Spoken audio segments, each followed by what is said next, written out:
Howdy guys, Frankomatic here, back with, whatever this is. Heads will roll, that's it, heads will roll. And, we're under siege in the city of Cambrai. We saved what's-his-face. I don't think we got anything else that we really need to worry about at the moment. That looks correct, yes. So it's time to just end this thing and move on to the next phase. Hopefully this will not be another hour-long video. Do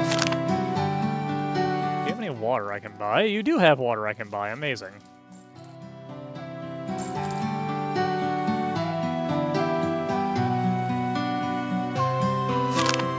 Oh, you have weapon talent. We cannot upgrade axes any further, so let's, I'll put a point in swords, I guess, just in case we need to change our weapon.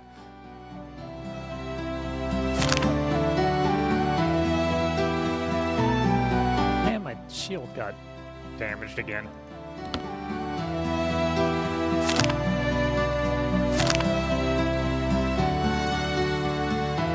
Fix my buckler, good sir. Thank you.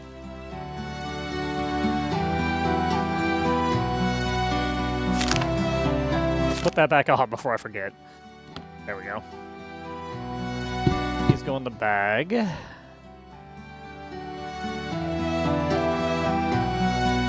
Yeah, the combo, the funny combo, if I want to get silly about it. This thing is also really good. I don't think I fully mentioned why. With this, as long as you aren't getting absolutely slaughtered in a fight, you can just take it real slow and keep yourself in good shape. Now let's dump some of this stuff.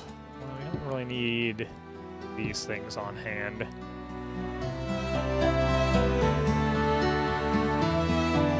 Yeah. Alright, so now we just need to finish off... That trade is not where I wanted to go.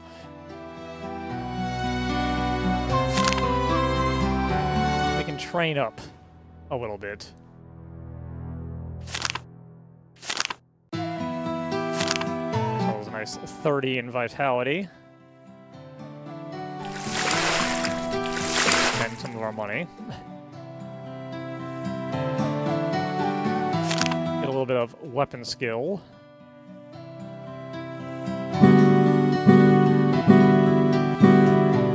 Our time is just about up, so let's just waste our last bit of time playing the loot. There we go.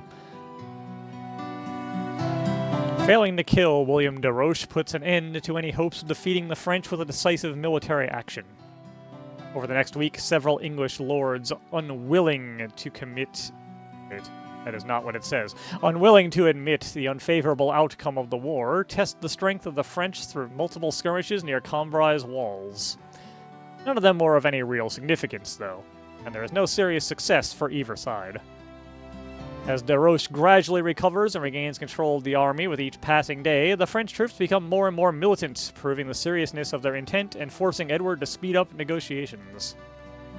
Formal truce was concluded shortly thereafter, ceasing active fighting. The siege had not yet been uplifted, really, but high-ranking English commanders and knights, as well as their retinues, were allowed to move freely through the town gates in and out. While the patrols were still there and arms were still kept at the ready, it was clear to everyone that a full-fledged peace treaty was around the corner. As per tradition, a peace treaty ending hostilities between two kingdoms is followed by a joint hunt, attended by both kings. This time, the hunting grounds were chosen to be the forest west of Cambrai, an area owned by the de Lambert family. Among the 50 noblemen on both sides who were to accompany the two sovereigns, naturally there was the Earl, who decided to take you along as a bodyguard. The royal hunt looked surprisingly just like a regular one, reminding you of the times your father would take you along on them. The only difference is that you and your father had never decided the fate of the entire continent while stalking a boar. Also, ale and wine did not flow like a river exactly. You were enlisted as a guard, but this duty feels like you are a hodman so far, as you accompany the Earl, who keeps his retinue somewhat at a distance from the kings and their retinues. All you do is bring bottles of full wine in return for the empty ones, and reload crossbows. In the constant commotion around you, you keep spotting familiar faces among the noblemen covered in silk and gold. Just ahead is the prince, who is accompanying the kings. The kings, it looks like, are more thrilled by the hunt than the tiny legal details of the peace agreement. The Earl interchanges remarks with De Roche, who barely escaped death, recalling the war in Scotland. From the sound of it, they managed to scar each other more times than one. Thomas Marshall, who has been defeated by De Roche, has been set free and now laughs loudly over something with the French commander of Cambrai, who had been taken captive during the last assault and also granted freedom. Count Sunderland, the hand-to-hand fighting enthusiast, is exchanging whispers with Count Canterbury, the leader of mercenaries that were assembled for this campaign from every corner of Europe.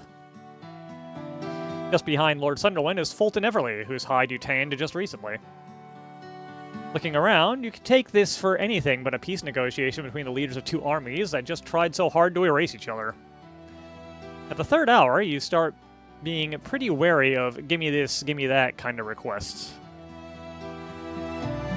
Every now and then, you take a few good sips from the bottles you bring to your superiors, gradually losing focus and having difficulty understanding who is where.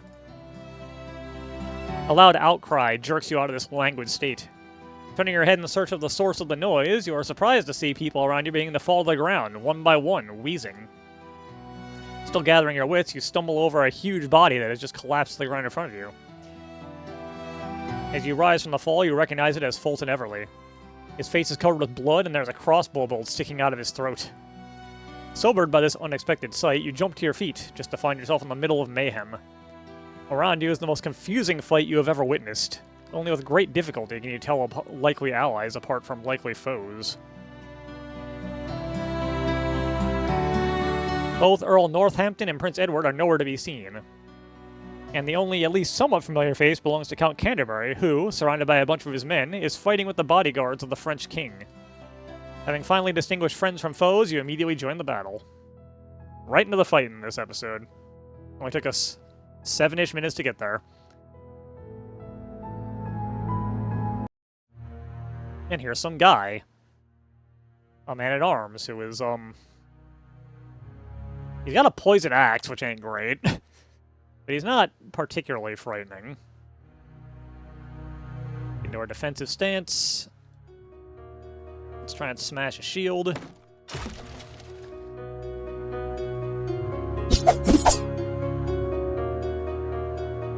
did I come into this battle hurt? Whatever.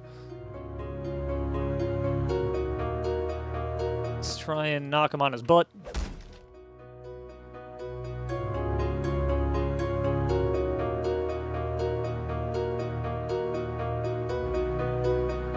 And then let's smack him right in the neck.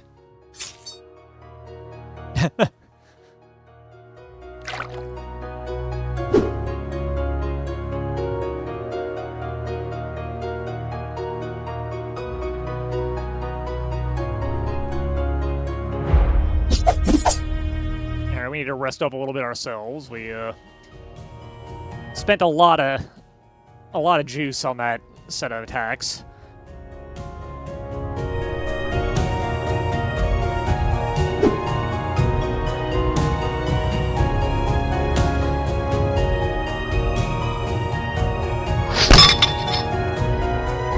Armor's a little too strong for us to just whack.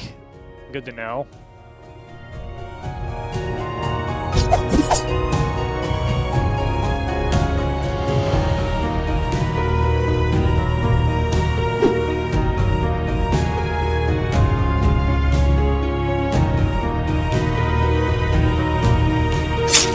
There we go.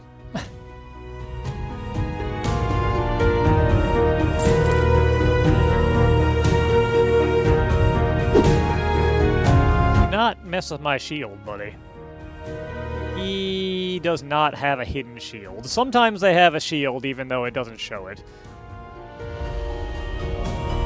How are we doing? We're okay.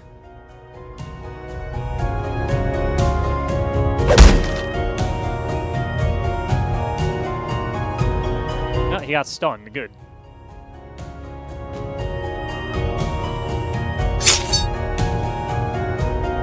Just, you know, casually chop his head off while he's stunned. The situation on the battlefield is changing. Let's rest up. Alright, that's round 1. Now for round 2. Now here we've got a French noble. This guy is a little bit more scary. He also has a poisoned axe. How bothersome. He also has a buckler. Amazing.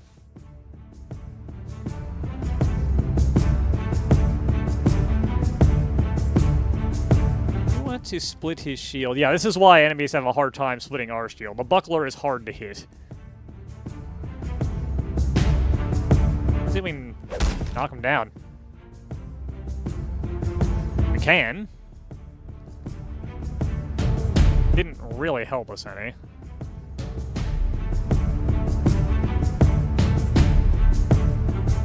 You're gonna have to play this one careful.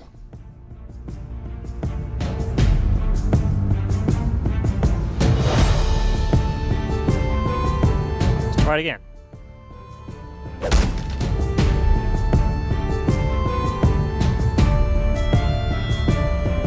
Yeah, this is the way. We wear them out.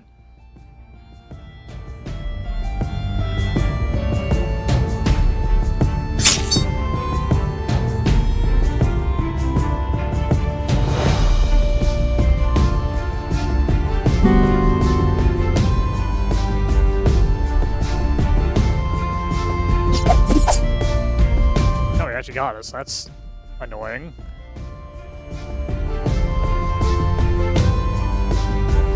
Getting fainted makes it so you are highly unlikely to land a hit. Stop that. Alright, he's really wearing himself out now.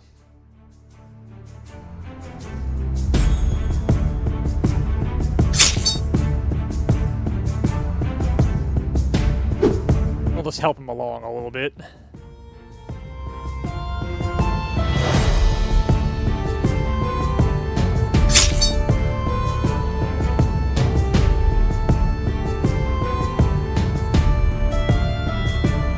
I believe if we waste enough time against this guy, it might be the next guy.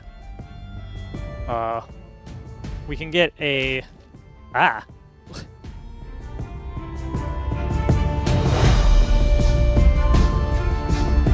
Alright, you got me. I wasn't expecting that.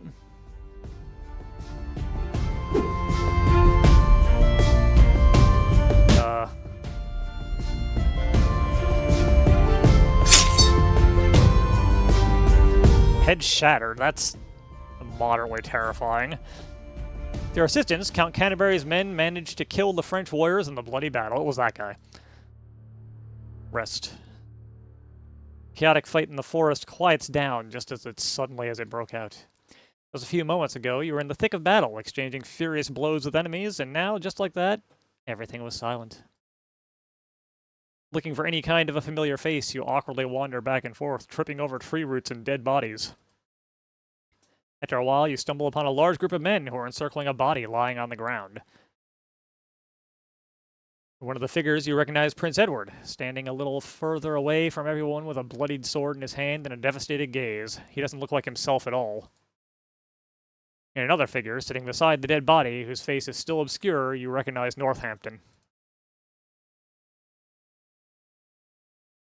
Surrounding them are knights and lords, some of whom are still breathing heavily with blood seeping down their armor and weapons. Still having no idea what is going on, and not daring to break the silence of the nobles, you freeze, patiently awaiting. Luckily, you don't have to wait long, as the silence is interrupted by the Earl. Standing up and turning to the prince, he raises his sword in the air and loudly says, "The king is dead. Long live the king." After a moment's hesitation, the crowd surrounding them follows his example, and their shouts echo throughout the area. An opportunity to get a full picture of what exactly has happened during the hunt is given to you only after some time, when the Earl finally bothers to provide you with at least a brief explanation. As it turns out, the peace talks were nothing but a ruse of the French, who came up with an unthinkable villainy, an attempt to assassinate the English king as well as all of his most loyal lords. The wine was spiked with some kind of poisonous brew with which they intended to incapacitate the king's entourage, leaving them defenseless. But by some miracle, their poison hadn't worked. That left them no choice but to draw their swords and try and take the king's life with steel. Further developments didn't really require an explanation, as you've witnessed everything yourself. The king was killed in battle, but the prince, as well as the rest of the English lords, survived, rendering the enemy plan only partially successful. And yet, as it turns out, the king's death was enough to sow the seeds of discord in the English camp. Now the whole army found itself pretty much split into two groups, with some of the lords, primarily Canterbury and Sunderland, insisting on continuing the war, while others, led by Northampton and Prince Edward, insisted on suing for peace. At first glance, their stance might have seemed cowardly, but according to Earl Northampton himself, things were not as easy as they seemed. In his own words, the desire to seek peace with the French came not from cowardice or excessive friendliness, but rather from the fact that, in this particular case, the French were not the real enemy of the English crown. With a number of clues pointing not at French soldiers, but at Count Canterbury's mercenaries as the real killers of the king. These accusations were reinforced by De Roche, who once again somehow managed to emerge unscathed from the chaotic battle in the forest, and almost right after that had several private meetings with Northampton and Prince Edward. Being in charge of all the royal mercenaries, Count Canterbury oversaw the vast finances that the crown spent on their military services. On top of that, he had the right to a substantial part of any and all war spoils due to occupying one of the key positions in the army. Thus, even a peasant can make a pretty logical conclusion that the timely death of the king, who was about to make peace with the French, indeed benefited Canterbury much more than anybody else. After several days of intensive thinking, filled to the brim with countless meetings with various nobles and exchanging numerous messengers with the French, the prince had finally come to a decision. A decision to make peace. Many people reacted with indignation at this turn of events. However, despite all the efforts of the supporters of Count Canterbury, there was still no mass discontent in the army. Exhausted by a long and rather unsuccessful campaign, the majority of soldiers and commanders were eager to return home, albeit without much war spoils. After hearing about the conclusion of peace, Count Canterbury, spitting on subordination, left the army and with a small detachment of his people immediately left for England. Sensing danger, Prince Edward hastily concluded all of his affairs on the continent, dismissing mercenaries and handing over what remained of the army to Thomas Marshall, whom he instructed to return the men home as soon as possible. After that, the prince, accompanied by his closest retinue and Earl Northampton, rushed back to England. Having earned both the prince and the earl's respect during the course of the French campaign, you receive an offer to join them and continue your service as a squire.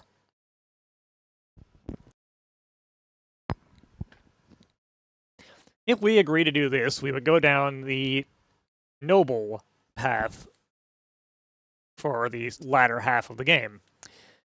That was the last path I managed to successfully finish before doing this recording session, and our character will die. I will not do that. After a brief but careful consideration, you decide to turn down the offer as you have no desire to be dragged into the capital's whirlpool of intrigue and conspiracy. Clearly disappointed by your decision, Northampton and Prince Edward immediately accept it, making no attempts to change your mind. Having thanked you for your service, they, now for the last time, bid you farewell. With the king dead and Canterbury, Northampton, and Prince Edward now gone, the discipline of what remained of the English army took a serious change for the worse. Bands of mercenaries assembled for this campaign with prospects of generous war spoils all of a sudden found themselves without a leader and without a war, with a bunch of unfulfilled promises instead. Considering themselves betrayed and lied to, they started deserting the army en masse, flooding the neighboring regions and spreading like a wildfire of small-scale wars and skirmishes all around this part of the kingdom.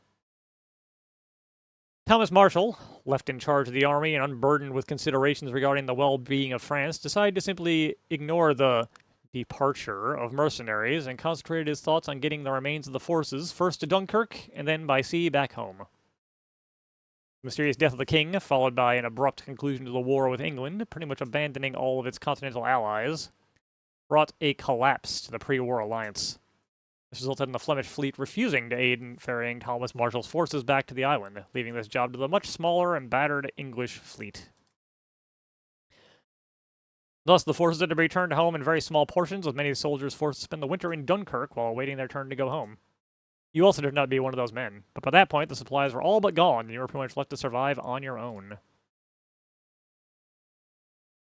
It is during this period of seemingly endless waiting that you receive an invitation from Duke de Montfort, who offers you to enter his service as a mercenary. This is based off of our soldier reputation and rank. And this I will do. This is actually the first path I managed to successfully finish in this game. A promise of a regular salary and food on the table was a stark contrast to the harsh reality of starving yourself to death and wait for a ship that, for all you knew, might never even come. This opportunity seems like the one you wouldn't want to miss. Leaving Dunkirk behind, you lead a small band of volunteers to Brittany, towards a new adventure. After several days of travel on a ship chartered by recruiters, you arrive by sea in the Breton city of Rennes. According to sailors, for the longest time, it was the richest city in the entire northern France, but recently things have not been going well here. After disembarking at the port, you leave your squad to unload and go straight to an audience with the Duke, under whose banners you will soon stand. Walking along the city streets full of life, you take a close look at what is happening around you, hoping to feel the local atmosphere. Your attention is immediately drawn to a fair number of armed people, both soldiers and civilians, the widespread fortification work, as well as a huge stir around any food shops. Even with your little military experience, you realize that this is a very dangerous combination. When food begins to run short and people have swords and axes in their hands, only bad things could happen. After reaching the upper city, you wander in its labyrinths for some time and, looking for help, ask one of the guards for directions. Hearing that you have come to meet the Duke, who should be expecting the arrival of your squad, he raises his eyebrows in surprise and remarks with amusement that the Duke is not expecting anyone for sure, because he's dead. He brushes your inquiries aside and escorts you to the residence. In the ducal chambers, where you, after a meticulous study of your documents, were brought by the servants, you are greeted by a young woman. Although you can't really call it a greeting. Short-haired and dressed in armor, she sits at the head of a large table littered with maps, plans, letters, and documents. Propping up her head with a hand, she looks off into the distance with an absent expression. Your appearance pulls her out of the swamp of her own thoughts.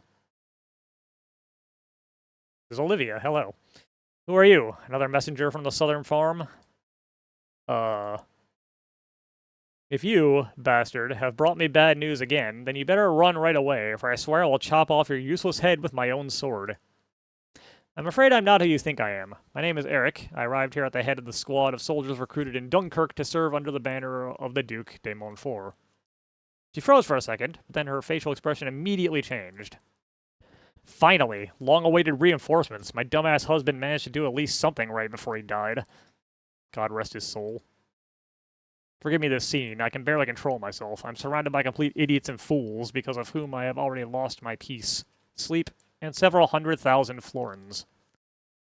And if this continues, I shall soon be left first without a city, and then, most likely, without a head. Unfortunately, I don't quite understand what's going on. Oh, so the recruiters didn't explain anything. Ha, why am I not surprised at all? This is quite in the organizational style of my husband. It's amazing that they were able to send you to the correct address.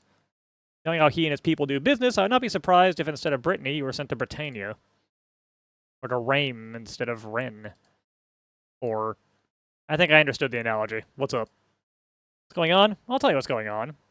His late Majesty, the Duc de Montfort, decided for no apparent reason that his lords, managing the surrounding farms, had too much extra money and decided, so to speak, to shake them a little. We thought, or precisely, he thought, that they would make concessions if they were scared.